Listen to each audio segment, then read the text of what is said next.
everyone. My name is Millie and it's tea time and I have Chris and Patrice. And today we are going to talk about abusive relationship. And Miss Patrice here, I know her for almost past 6 years. Has it been? 6 years since I moved here. Oh yeah. Wow. Yeah, it's been a long time. Ooh, girl. It don't seem like it's been that long. I know. We used to go to Stone Mountain and long hiking and we'll have a long, deep conversation and we stay in touch over the years and sometimes we don't talk often, but when we do, we pick up right where we left off. And it's an amazing, I get to know Chris, and she is Patrice's mom. She is such an amazing human being. I love them so much. And so we're gonna talk about abusive relationship. And Chris has been married and been through the abusive relationship. How long were you married, Chris? I was married 20 years. Wow, that's a long time. Too long. Too For long. anybody. Anybody too long? It's too long. Did it start from perfect marriage into abusive? How did everything start? I wouldn't say perfect. It was a nice marriage. Okay. It was a nice start because I think that both of us, we knew what we were going into the marriage for. Right. Because not all people go into marriage for love. We go for convenience. True. To get out of that rat hole, pothole, whatever. But it was a nice marriage for the first, I would say, 5 years. It was a good marriage. Okay. And then I think when things started to settle, as far as us getting to know each other better, family just settled in. You know, he had 2 kids, I had 2 kids, and we came together as a family, his grandchildren, you know, and then eventually my son had kids, and then, you know, all of our grandkids came together, parents came together. We all love, I mean, when I say the epitome of love, we were there because we all got along. Right. People thought his kids were mine because, you know, they say you feed them long enough, they look like you. Yeah. It was kind of like that. And we all just got along so perfect. And then when we got settled and safe in the marriage, then the infidelity started. Wow. The cheating. So he cheated. Yes, he cheated. Yes, he cheated several times. Wow. And people think that cheating is just sex. It's not. It's when you entertain, period. Right. If you just entertain anybody outside of your establishment, I would say. Right. That is cheating. And it got to the point to where, you know, because of the jobs can have a lot to do with the role of people cheating and put you in the atmosphere to where people are attracted to you for that. Because he was a pastor, a police officer at first, and then a police chief, and then, you know, it went from there, and people are attracted to uniform and status. Yes.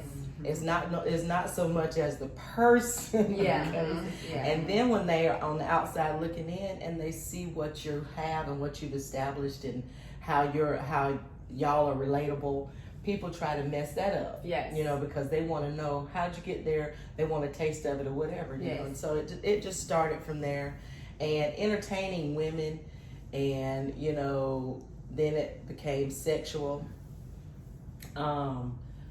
A lot of things just started to happen, and it wasn't just physical abuse, it was spiritual abuse, it was mental abuse, it was emotional abuse. Yes. All of that came in there, and when you talk about people that are narcissistic, they have a tendency to control you in a different manner. Yes. Okay. And that is what happened. He's very narcissistic. And started try to control everybody in their own little space. You know, just to say that he had the upper hand. And people, you know, they say, "Why did you stay?" Why did you stay? People stayed. People stayed because they fit. I can only speak for me. Yes. I stayed because I saw where not just me and him could be together, but how my kids could, how do you say it? How they could benefit from the situation. Benefit. Okay. Because, you know, if I had left the situation when I first saw the actions, maybe I wouldn't be where I am today. Maybe my kids wouldn't have flourished like they did. Yes. You know, and forgive and forget. Christians are taught to forgive. Yes. You know? Yes. And which is the biggest lie I think ever been told. Because the thing is, if you don't forget the action, yes. how do you forget it? Yeah, you can forget. When you're constantly, this is all constantly thrown in your face. Yes. How do you forget it? So therefore, you're not really forgetting No. because you're still really just retracting all of that all the time. Yes. So I think that was a lie. But I stayed in it because of the benefit, not only for me, but for my children and for his children as well, because I was an intricate part of their life. Yes. Yeah. Okay. And raising them and not wanting to fail, because I had been married before. Yes. And, you know, in my mind, you know, you see these relationships and you don't want your relationship to fail. You don't want to, you know, be that, oh, we got a divorce, that type of thing. Yes. You know, you don't want to do that. And I didn't. And So I wanted to fight. So you're trying to make it work. I tried to fight for it and I tried to make it work, but a one-sided fight never works. No, it does not. And like I said, the spiritual abuse was the worst. Mm-hmm. Simply because when you have a person that knows the Bible and knows how to actually use those words and put those scriptures in there and make you feel like God is going to really call damnation down on your life. Kill you. Get on that. Yeah, call damnation down on your life if you leave. And then, you know, they know the right scriptures to use to make you stay and make you feel guilty and all this kind of stuff. And then I had to go. Yeah. But God had told me 7 years prior to leaving, to leave. And me being the Christian and being fed all this stuff as a Christian, you know, it's just like, that's the devil talking to me. Yeah. Mm-mm. I think sometimes we confuse God speaking to us and the devil speaking to us. Mhm. There's difference. Mm-hmm. And so sometimes you don't pay closer attention to God actually speaking to you. You be like, oh, that's God, but sometimes it's the devil. Sometimes it's actually God, but we think it's the devil. Yeah. So it's like Yeah. you have to like, okay, God is speaking to me. If this is God, let me get on my knees and pray, so I can hear Him speaking clearly. Mm-hmm. And I think that we need to do that more often. And let me tell you what I did. I did just that. Because I thought it was the devil speaking to me, trying to tear up my marriage, trying to come in my home, you know, that kind of thing. And I can forgive you cussing. I can forgive you calling me low life. I can forgive you calling me all these names because of the Christian that I am. Yeah. But then, you know, when I did pray and ask God to show me, I said, is this truly you? Show me what I'm supposed to see. And when you show me, help my heart so I can accept that. Baby, He showed me. Put it all in my lap. That's good. Put it all in my hands, on my Yeah. computer, everything. And then I found out he was cheating with 3 women. Oh my gosh. But as a pastor, I mean, I don't want to judge people. Judge him. She gonna say that out loud. Why? Because we, said you know, and I say that because we can say the Bible says judge not those or whatever, but it says you can judge rightly. If you right in your heart, you have the right to judge that person. Yeah. But as a pastor, how do you feel cheating with 3 different women?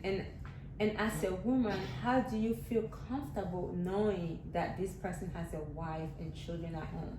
Nobody thinks about that. They don't think about that. They don't think about it. It's instant gratification. Yeah. The instant gratification that gets a person every time. If I have a need that need to be fulfilled today, and you are willing to fulfill that and risk everything that you got, who cares? Right. But the whole thing of cheating is not to get caught. Yeah. Right? But they get caught. What are some of the things that he did that abused, like mentally? As far as the mental abuse, it was constant arguing all the time, and it's your fault. You know, you're the reason we're here. Or then it would come back as you are supposed to be the one that calms everything. Whenever you see destruction coming, you're the one that's supposed to bring that peace.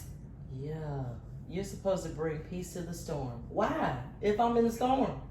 If I'm in the storm, and I'm the cause of the storm, why am I bringing peace? Peace, yeah. Come on, that's oxymoron, is not it?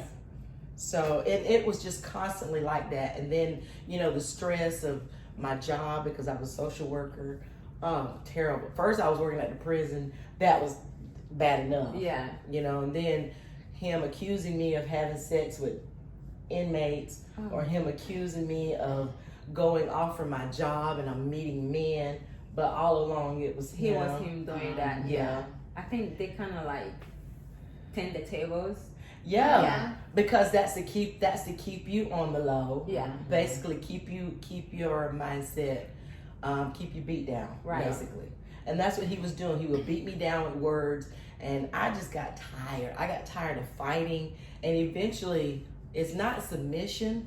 I think you just get to a point to where you just tired. Just done. Just whatever happens, happens. Yeah. And that's the way it got. Whatever happens, happens. Whatever happens today, God, it happens. Yeah.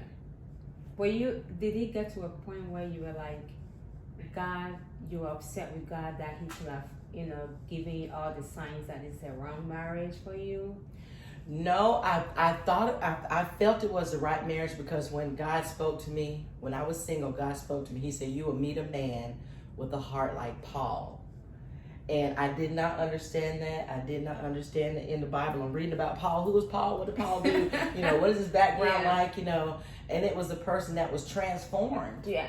And when I saw this person, when I met him, he was in the gutter. I mean, had just got a divorce a year prior, got kicked out of a church, you know, and lost, you know, kids going away or whatever. And he was just in the gutter, no money, no nothing. And here it is, I come. Miss Fix It. Yeah. Miss Wounded Bird Syndrome. Manager, I ain't doing that no more either. But I came superhero. I come to fix it. And that's what I did. Wow. And then, like they say, you see a snake. Yeah. He's a snake. That's crazy. Patrice, how do you feel? I know that me and you speak, you know, about your mom when we used to go to Stone Mountain, and you was, I'm gonna go see my mom. How do you feel when she was going through all of this?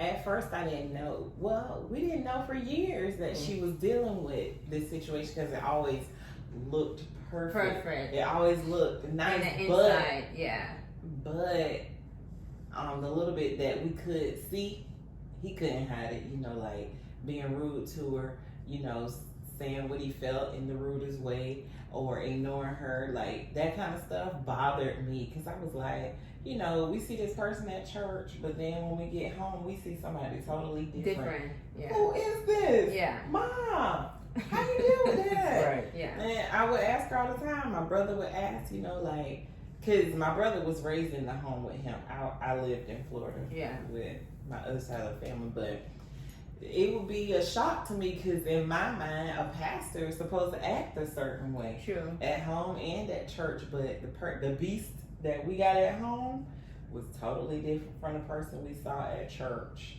And I didn't like that, and it brought a lot of confusion in my, you know, from what I had been taught to what I'm seeing, I'm confused. Like, this not adding up, but Mom, why you make it look so pretty? Yeah. Like, expose him. Yeah. And it got to the point where I didn't like him. And I didn't have it, you know. Yeah. I mean, I used a little bit of discretion, but because they lived together and I'm going to pack my bags and leave, I don't have to deal with it. Yeah. I didn't want to be as rude as I could have been to him. Or as Yeah. old as I could have been. Because Yeah. I was like, well, my mama has to stay and deal with this, so I'm not going to come and tear up their home and then leave. Yeah.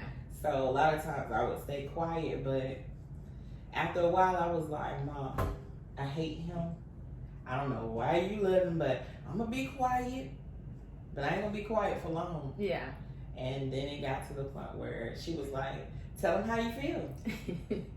Say what you need to say. Because I couldn't sit back anymore and just watch him be so. His mouth was ruthless and he was narcissistic. Right. Which make it worse on top of worse on top of worse. Yes. Like, he wanted to control every situation. He wanted to control all of our lives individually, even though we're all adults. You can't raise me. No. I'm an adult. Yeah. So he always had like this outline of what he thought our lives should turn out to be, and he wanted us to walk in that path. And sometimes he would use money to try to bribe us, like, I'll pay for your schooling if you do this. Well, I don't want to go to school, and I definitely don't want you to pay for it, because I don't know what cost that's going to come at. Like, I don't need you controlling me just because you're paying for my school. And that's what he wanted to do. Yeah. Okay, you move in this house that we got, you can stay in it for this amount of money if you do X, Y, and Z. Yeah. And I was like, this manipulation. I ain't Yeah. done by a At the long shot. fullest. At the fullest. It became manipulation. Oh, I'll take care of this bill if you do this. I'll do this if you be quiet. I ain't never been quiet, so wrong house. Yeah, I don't know you too much. You speak your mind. I speak my speak mind. mind. That's how my mom taught us to be. Yeah. Like, speak your mind. Yeah. And sometimes I didn't have discretion. I did not have discretion, but I can only sit back for so long and just watch you just be manipulative and crooked and controlling and all the above before I pop off. Yeah. And so it got to that point, and when I would go to confront him about whatever I felt was out of character or whatever I felt was wrong, he was like, well, I don't want to talk about it right now. We're not going to address it right now. I'm the king of this house. Well, the king of this house? Okay, well, you right, I'm leaving. Yeah.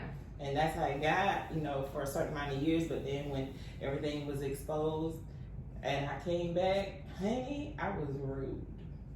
I did not care at that point, because it's like, you done hurt my mama. Yeah.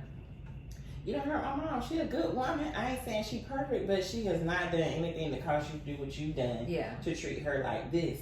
And I'm not going to sit back and watch. So every time I came home after that, this thing right here, I released the beast, and I didn't care. So at what point did you decide to bring your mom? Because I know your mom was living there, you were here, but then you was, I'm going to my mom, but then you end up bringing your mom to live with you. At what point did it get that you decided to bring your mom to come live with you? So first, when she decided to finally leave, she called us, me and my brother. She called us and said, y'all need to come get me. I'm gonna say it cute. Y'all need to come get me. Because the relationship had turned physical then. Physical. It became physical then, because it was like... Was it physically beating you? Like, no, we fought. They were fighting, not him. No. She'll fight her. No. You ready to fight. Like, Yeah. We gonna duke it out. Wow. Period. So it got to that point, and I was like, when she finally called and was like, y'all need to come get me, we were like, I told my husband, hey, we got to go get my mama. Call my brother, hey, we got to go get mom. They fighting, like, for real. Police are getting called out and everything. I was calling the police like twice a week. Wait, it's getting to this point? And she was like, yeah. And if y'all don't come get me, you fill in the blank. Okay. So then my brother, he came down here, stayed with us overnight, because we were all just going to get up and leave. He left before we could even get up, and he went to get my mama. He drove all the way down to Alabama. He was coming from Carolina to go get her, and he got her so fast, and he got her before we could get up that morning. He called, and he was like, I'm down here, I got mom. He got my mama, and they came back here, and then headed to Carolina. He stayed with them for a while. She stayed with them for a while. And then, what happened? Oh, I ended up, the way that my husband's job is set up, he was over the road for long periods of time, and I would be here by myself. And so I was like, Mom, I need you here. Right. Right. I'm at home by myself all the time. My brother got kids, a wife, family up there, and I'm sitting here like, I'll wait my turn, you know. Yeah. Let my mom spend time with my brother, his family, the kids. And so I was like, don't you want to come stay with me? I'm down here by myself, And so we talked to my husband about it. He agreed, and it made him feel safer with me being here by myself. Yeah. With having her in the home. So we made that move. We packed her stuff. I think we did like 2 trips to Carolina to get all your stuff. No. It was one? It was one, and then when they came, they brought the rest. Oh, okay. When they brought the kids. Yeah, and it's been on and popping ever since. Wow. Yes. And I've seen her thrive. Like when she was going through the divorce, he was Which still was trying to so- have control. He was still trying to have control. Control by the divorce. It took He would 3 call years. our phones to try to get in contact with her. Mhm. So you call my phone and give you the business. Yeah. Because at this point, you need nothing to No. Okay? So he would call our phones or send emails or some kind of way to try to get her attention because she changed her number and all of that. But we were not with it. He was calling all of us like, husband.